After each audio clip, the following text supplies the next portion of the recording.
नमस्कार दोस्तों, साहिल एकेडमी में आप सभी का हार्दिक स्वागत है। तो आज हम लोग फिर से एक न्यू चैप्टर को लेकर आ चुके हैं जिसका नाम है exploring substance acid base and neutral.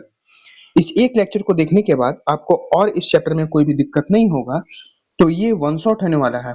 ठीक है, तो चलो चैप्टर को स्टार्ट करते हैं। All topic cover in one shot. ठीक है, चलो। तो सबसे पहले समझना है कि एसिड और बेस होता क्या है। ठीक है, सबसे पहले क्या समझना है कि एसिड और बेस होता क्या है। पहले समझते हैं acid. Acid is a sour taste. Sour का मतलब खट्टा। ठीक है, तो एसिड का जो टेस्ट होता है कैसा होता है, खट्टा होता है। Acid have the pH value is 7। PH value आगे में समझ आएगा। ठीक है, तो याद अभी रखना है कि एसिड जितने भी होते हैं उसका पीएच वैल्यू 7 से कम होते हैं। ठीक है, एग्जांपल क्या है, लेमन जूस है और विनेगर है। लेमन जूस और विनेगर क्या है, ये सब एसिड्स हैं। ठीक है, विनेगर क्या हो जाता है, जो चाउमीन में यूज किया जाता है। अगला हम लोग बात करते हैं कि बेस क्या होता है। Base are the feel slippery and generally taste bitter. बात किया जाए साबुन, सोप, तो वो क्या होता है, बीटर टेस्ट होता है और स्लिपली मतलब फिसलनदार होता है। Base have the above pH value is 7। PH value इसका क्या होता है, 7 से ज्यादा होता है। एग्जाम्पल क्या है, baking soda, soap and toothpaste. तो ये सब सारे क्या है, बेस की एग्जाम्पल्स हैं। अब हम लोग आते हैं substance between acid and base, कि एसिड और बेस को हम लोग कैसे पहचानेंगे। अब हम लोग बात करते हैं कि पीएच वैल्यू आखिर होता क्या है। इसको हम लोग अगर बात किया जाए कि पोटेंशियल ऑफ हाइड्रोजन, मतलब हाइड्रोजन का कितना ताकत है या कितना उसका पास एनर्जी है, इसको हम लोग बोलते हैं पोटेंशियल ऑफ हाइड्रोजन। कहीं कहीं इसको पोटेंस भी बोला जाता है। ठीक है, अब देखो यहाँ पर ध्यान से देखना, अगर पीएच वैल्यू 7 से कम हुआ तो वो एसिडिक नेचर का होगा। अगर एग्जैक्ट 7 हुआ तो न्यूट्रल होगा। ठीक है, और अगर उसका पीएच वैल्यू 7 से ज्यादा हुआ तब वो बेसिक नेचर का होगा। तो neutral substance are neither acid nor base.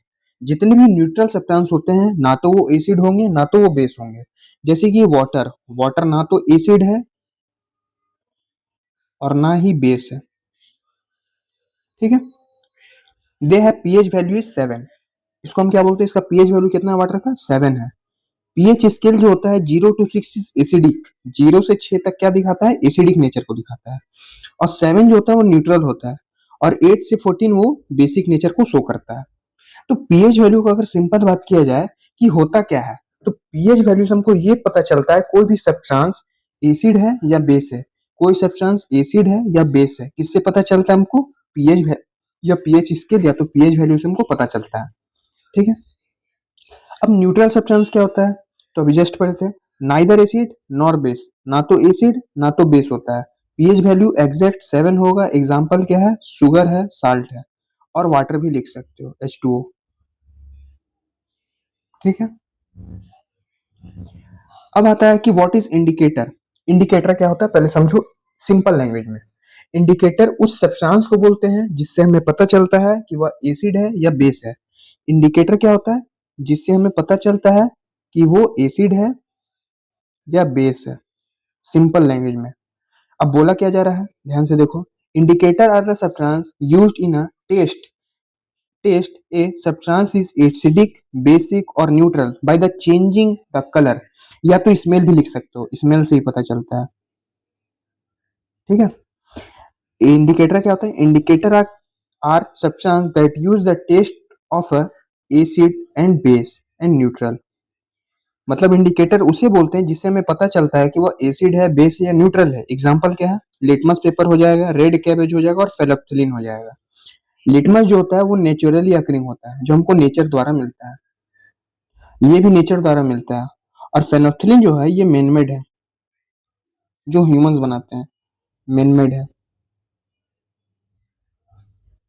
ठीक है, रेड कैबेज जो होता है इसका एक्चुअल कलर अगर बात किया जाए तो ये क्या होता है, पर्पल होता है। नाम बस रेड कलर है, रेड कैबेज। ठीक है,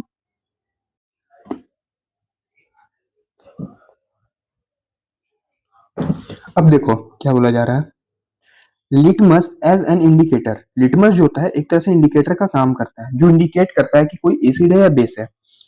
litmus is a naturally dry, it is used to the test of acid and base. It is called the natural indicator of the acid and base. इसको हम लोग क्या बोलते हैं, नेचुरल इंडिकेटर बोलते हैं एसिड और बेस का, क्योंकि नेचुरल द्वारा ही मिलता है।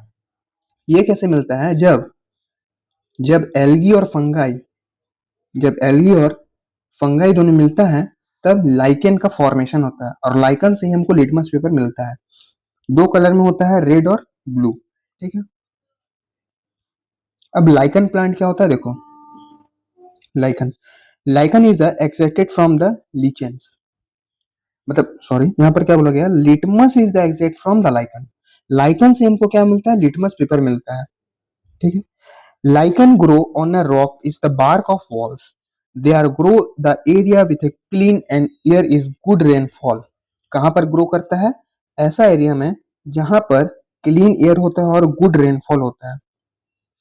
Lichen are the symbiotic associated of algae and the fungi. ये कैसे बनता है, जब एल्गी और फंगाई दोनों मिलता है तब। देखो यहाँ पर इमेज में है ना, एल्गी प्लस फंगाई, ये क्या हो गया, पत्ता वाला एल्गी और ये फंगाई बीच वाला, जब दोनों मिला तब क्या किया फॉर्मेशन, लाइकन प्लांट का। रोल इसका क्या होता है, क्या इसका महत्व है, fungi provide the protection of the structure. जो फंगाई होता है या फंगस जो होता है वो प्रोवाइड करता है, प्रोटेक्शन करता है स्ट्रक्चर को। Algae prepare the food in photosynthesis, और एल्गी जो होता है वही फोटोसिंथेसिस करता है, मतलब खाना का फॉर्मेशन, फूड फॉर्मेशन करता है। ठीक है। और एल्गी जो है प्रिपेयर कैसे कर रहा है, क्योंकि इसका पास क्लोरोफिल है, तभी ये कर रहा है फूड को प्रिपेयर। अब आता है प्रिपरेशन ऑफ लिटमस, कि आखिर लिटमस पेपर बनता कैसे है। ठीक है। कैसे बनता है, पहले लाइकन लिए, लाइकन प्लांट से extract of the litmus dry किया जाता है उसको, फिर preparation of the litmus solution and paper, last में टेस्टिंग सब्सटेंस, कोई सब्सटेंस को टेस्ट किया जाता है। अब क्या है यहाँ पर देखो, पहला लाइकन प्लांट लिए हम लोग, फिर उसको क्या किए, थोड़ा एक सॉल्यूशन में रखें, फिर प्रिपरेशन किए लिटमस पेपर, फिर उसको टेस्ट किए। ठीक है। Colour changing of litmus, litmus का कलर चेंज होता है जब वो एसिड या बेस में जाता है। तो यहाँ पर देखो, मान लो एक मैंने कंटेनर लिया, दो मैंने कंटेनर ले लिया। ठीक है। एक में मैंने डाल दिया है कुछ सॉल्यूशन, और मान लो मैंने लिटमस पेपर इसका अंदर किया, अगर ये एसिड होगा तो ये रेड कलर में हो जाएगा, अगर ये एसिड होगा तो रेड कलर में हो जाएगा, और अगर ये बेस हो जाएगा तो ब्लू कलर में हो जाएगा। ठीक है। तो blue litmus is red in acid, जो ब्लू लिटमस होगा वो रेड हो जाएगा एसिड में, और रेड लिटमस क्या होगा, ब्लू हो जाएगा बेस में। No change in neutral substance, जो न्यूट्रल होगा जिसका पीएच वैल्यू कितना होगा 7, वो कलर को चेंज नहीं करता है। ठीक है। तो सिंपल बात है, यहां तक तो समझ आ गया होगा। अब आता है लिटमस, अगर एसिड में जाएगा तो लिटमस चेंज, अगर एसिड में जाएगा तो litmus change from blue to red in acid, acid में क्या करेगा, ब्लू लिटमस रेड हो जाता है। ठीक है। बात किया जाए बेस का, तो बेस क्या होता है, litmus change from red to blue base, base में हो जाता है ब्लू। और न्यूट्रल क्या होता है, there is no change in its colour is neutral substance, इसमें कोई चेंज नहीं होता है। हाँ, और अगर एक बात और पूछा जाए कि लिटमस पेपर जो होता है उसका एक्चुअल कलर क्या होता है, पर्पल, क्या होता है, पर्पल कलर में होता है वो। ठीक है। Red rose and as indicator, red rose भी क्या होता है, इंडिकेटर का ही काम आता है। रेड रोज का कुछ है नहीं यार, रेड का पेल्स लेता है, उसको सॉल्यूशन में डालता है, फिर उसको क्रशिंग करता है और लास्ट में एक सॉल्यूशन का फॉर्मेशन कर लेता है। तो बोल क्या रहा है देखो, red rose extract obtained from the soaking, crushing and the filtering of rose is the petals, petals मतलब इसका पंखुड़ी को बोला जाता है। release the color plant of pigment into water, water में क्या होता है, इसका pigment रिलीज कर देता है। The exact form of the test solution it is now used to the indicator the exact of the primary use as the liquid solution, but dry petals powder and the crushing the fresh petal is the many also act as indicator। और जब इसको formation किया जाता है तो last में इसका solution बना के इंडिकेटर के रूप में यूज किया जाता है। ठीक। रेड रोज का बताया जा रहा है कि होता क्या है, देखो। Red rose extract change colour into red in acid करेगा, बेस में क्या होता है, ग्रीन कलर में हो जाएगा, और न्यूट्रल में कोई भी चेंज नहीं होता है। बात क्लियर है, ये सब सिंपल सिंपल बात है। अब आता है कुछ कुछ अदर इंडिकेटर्स, कि और क्या क्या इंडिकेटर्स होते हैं। तो कुछ कुछ बीटरूट भी होते हैं। तो बीटरूट का क्या है केस, एसिड में ब्राइट रेड होता है, न्यूट्रल में रेड रहता है और बेस में येलोइश ब्राउन कलर का दिखाई देता है, ठीक है। पर्पल केबेज रेड कलर हो जाता है एसिड में, न्यूट्रल में पर्पल कलर में होगा और बेस में ग्रीन येलो कलर में दिखाई पड़ता है। अड़हुल का फूल जो होता है वो पिंक कलर का दिखाई पड़ता है एसिड में, न्यूट्रल में अगर जाएगा तो लाइट पिंक हो जाएगा और बेस में जाएगा तो ग्रीनिश येलो का दिखाई पड़ता है। अब आता है जामुन। जामुन भी एक तरह से क्या है, इंडिकेटर्स है। जामुन जो होता है एसिड में डीप डीप पर्पल दिखाई पड़ेगा, न्यूट्रल में पर्पल कलर का और बेस में ब्लूइश ग्रीन टाइप का दिखाई पड़ता है। अब याद रखना है टर्मरिक। टर्मरिक जो होता है वो एसिड के बारे में नहीं बता सकता है कि वह एसिड है कि नहीं है। टर्मरिक जो होता है ये बेस के बारे में बता सकता है, लेकिन टर्मरिक जो है एसिड के बारे में ये नहीं बता सकता, अपना कलर को कोई चेंज ही नहीं करता है। और न्यूट्रल जो होता है ये येलो कलर का रहेगा, तो हम लोग को एसिड के बारे में ये नहीं बता सकता है, याद रखना है यहाँ पर पॉइंट। अगर न्यूट्रल में जाएगा तो येलो कलर का रहेगा और बेस में जाएगा तो रेड में रहेगा, ठीक है। Turmeric as an indicator. Turmeric as an indicator. Turmeric is a yellow, orange and spicy widely is used to the Indian cuisine and the traditional medicines. ये क्या होता है, medicines में भी यूज किया जाता है। In the content of the cumin is a compound of the knowing of the white and the color of the pH sensitive is properties in the react of the base in the making is neutral indicator so the color is changing cannot be seen in acid. अब क्या बोला गया जो भी just हम लोग पीछे पढ़े, देखो जो टर्मरिक होता है ना, देखो अभी जस्ट हम लोग क्या पढ़े यहाँ पर, देखो जो टर्मरिक अभी हम लोग क्या पढ़े थे, जो एसिड में होता है वो कलर को तो चेंज कर नहीं रहा है। अब मान लो एसिड में कलर नहीं चेंज हो रहा है तो हम लोग कैसे पता चलेगा, तो ये एसिड का इंडिकेटर नहीं होता है, एसिड का ये बैड कंडक्टर है, बढ़िया इंडिकेट नहीं करता है ये। लेकिन अगर बात किया जाए न्यूट्रल, तो न्यूट्रल में हम लोग को पता चल जाता है, अगर वो अपना कलर नहीं चेंज किया तो वो क्या है, न्यूट्रल। जैसे वाटर, वाटर में हम लोग टर्मरिक को मिलाते हैं तो क्या होता है, येलो कलर का ही होता है। और अगर बात किया जाए बेस, तो बेस में रेड कलर का हो जाता है, तो वही चीज इतना लिखा गया है। अब आता है प्रिपरेशन ऑफ टर्मरिक इंडिकेटर, कि टर्मरिक इंडिकेटर का प्रिपरेशन कैसे होगा, ठीक है। देखो turmeric is a mixing with a water is form of a paste. Paste का जैसा पहले क्या किया जाता है, फॉर्मेशन किया जाता है स्टेप 1 में। स्टेप 2 क्या है, filter paper is a deep into the this paste is dry and the cut off the strips. और इसको जब सुखा के ड्राई किया जाता है और छोटे छोटे पीस में कट किया जाता है। This strip is the serve and the best detect to the tools, और ये टूल्स का जैसा काम करता है कि वो एसिड है या बेस से पहचानने में, ठीक है।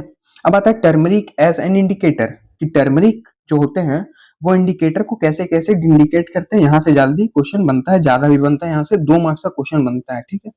अब देखो क्या है, अगर बात किया जाए acid, this there there is no change in colour in acid substance. पीछे में बात किए थे कि जो एसिड होता है वो चेंज नहीं करता अपना कलर को, तो हम लोग बोल सकते हैं कि जो टर्मरिक होता है वो एसिड के बारे में नहीं बतला सकता है। बात क्लियर है। बात करते हैं base. Turmeric turn reddish brown या रेड ब्राउन और dark orange in a base substance. अगर बेस में चल जाएगा टर्मरिक कोई भी में, तो वो कलर को चेंज करेगा रेड ब्राउन में, ये डार्क ऑरेंज। इन न्यूट्रल सब्सटेंस कलर का कोई चेंज नहीं होता है। न्यूट्रलाइजेशन रिएक्शन क्या होता है, ये इंपॉर्टेंट है, 5 मार्क्स का क्वेश्चन आता है।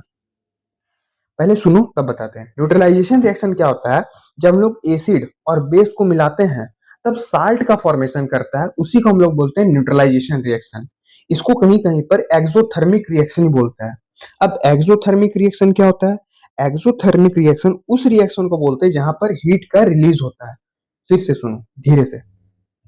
न्यूट्रलाइजेशन रिएक्शन उस रिएक्शन को बोलते हैं जहां पर एसिड और बेस को मिलाया जाता है और नमक का फॉर्मेशन, जिसको हम इंग्लिश में बोलते हैं साल्ट, का फॉर्मेशन करता है, उसी को हम लोग क्या बोलेंगे, न्यूट्रलाइजेशन रिएक्शन। अब पढ़ते हैं।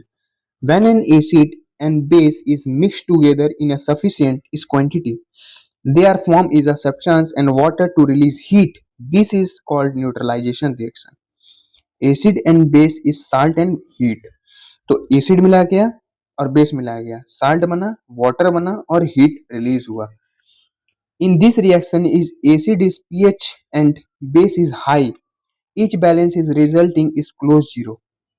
यहाँ पर बहुत अच्छा पॉइंट बोला है, देखो एसिड मिलाया गया और बेस मिलाया गया। अब एसिड भी होगा हाई, ये भी हाई होगा, तो दोनों क्या कर दिया, न्यूट्रल बना दिया। इसलिए अब देखो यहाँ पर जैसे कि एसिड बेस एंड साल्ट, अब यहाँ पर ध्यान से समझना ना, देखो अच्छा से क्या यहाँ पर है, एसिड मिला है, बेस मिला है और साल्ट बना वाटर। एसिड का कोई नाम लिख सकते हैं, हाँ HCl मान लेते हैं, HCl मैंने लिया। और बेस में मैंने चल ले लिया NaOH। ठीक है। और साल्ट यहाँ पर क्या बनेगा, साल्ट यहाँ पर क्या बनेगा पता है कैसे, देखो साल्ट यहाँ पर कैसे बनेगा, जब रिएक्शन होगा HCl प्लस NaOH का, तब क्या बनेगा पता है, जब रिएक्ट होके बन जाएगा NaCl और वाटर रिलीज करेगा H2O। इसी को बोलते हैं न्यूट्रलाइजेशन रिएक्शन। न्यूट्रलाइजेशन रिएक्शन अब क्या बोला जा रहा है यहाँ पर, देखो neutralization reaction, heat is release, बोले थे हीट का रिलीज होता है, salt and water is a form, this final solution is a neutral. और जो फाइनल सॉल्यूशन होगा वो क्या हो जाता है, न्यूट्रल हो जाता है। इसलिए जो NaCl होता है ना, वो क्या होता है, न्यूट्रल होता है, उसका pH वैल्यू 7 होता है। The heat is release, heat making is the container feel warm, और जिसका कंटेनर रहेगा वो क्या होता है, गर्म हो जाता है। ठीक है। This is product are formed after acid and basis react, it means is neither sour like the acid nor like the bitter is base। ठीक है। अब आता है न्यूट्रलाइजेशन इन डेली लाइफ। हम लोग को डेली लाइफ में बहुत ज्यादा न्यूट्रलाइजेशन का यूज होता है एसिड बेस का। अब जैसे कि मान लो कोई चींटी या कोई मधुमक्खी जब हम लोग को इस टाइप मतलब काट देता है, the acid is formed is neutralization and baking soda is used to stop the pain. अब न्यूट्रलाइजेशन रिएक्शन यहाँ पर क्या बोल रहा है, देखो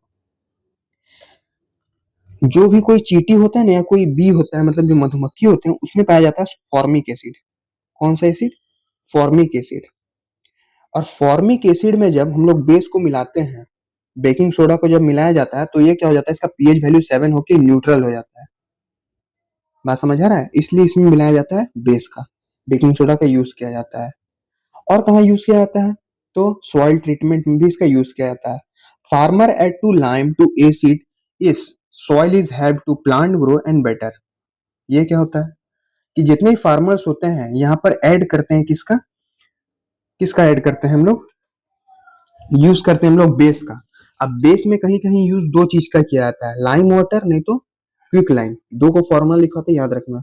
एक तो होता है COH का होल 2, इसको हम लोग बोलते हैं कैल्शियम हाइड्रोक्साइड, और एक होता है CaO जिसको बोलते हैं कैल्शियम ऑक्साइड। जब इसको यूज किया जाता है तो उसका एसिडिक का जो मात्रा रहेगा, जो इंक्रीज होता है, उसको क्या करता है, न्यूट्रल कर देता है। अब आता है स्टोमेटक, स्टोमेटा कंफर्ट। जो हम लोग का स्टमक होता है, जो हम लोग का पेट होता है, उसको भी कंफर्ट करता है। जब भी एसिडिटी हो जाता है तो क्या करना है, कहीं कहीं पर हम लोग को कुछ कुछ, तुम बेकिंग सोडा पी सकते हो, कोई दिक्कत नहीं है। Anti acid is people take to the anxiety stable to reduce the burning of too much the stomach, stomata acid. जो एसिडिटी बढ़ जाता है तब हम लोग यूज करते हैं। ठीक है। It is based is and acid is neutralization acid. Safe waste, जब फैक्ट्री से भी कुछ एसिड्स निकलते हैं तो उसमें बेस का यूज किया जाता है, तो वो न्यूट्रल हो जाता है। और टूथ केयर, हम लोग टूथपेस्ट में भी क्या यूज करते हैं, बेस का यूज किया जाता है। क्योंकि अगर हम लोग का pH वैल्यू कम हो जाएगा तो हम लोग का दांत क्या हो जाएगा, खराब होने लग जाएगा।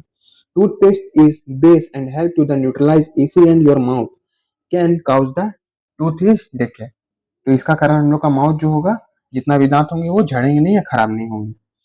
इसलिए क्या होता है, एसिड और बेस का यूज किया जाता है। हम लोग का माउथ में पहले से एसिड है, और बेस कौन हो गया, टूथपेस्ट हो गया बेस, तो मिल के क्या बना, 7 वैल्यू हो गया और न्यूट्रल बन गया ये। Thanks for watching. इसका आप लोग नोट्स प्रॉपर बना लेना। यहीं तक अपना चैप्टर था। और कोई चैप्टर चाहिए तो कमेंट करना।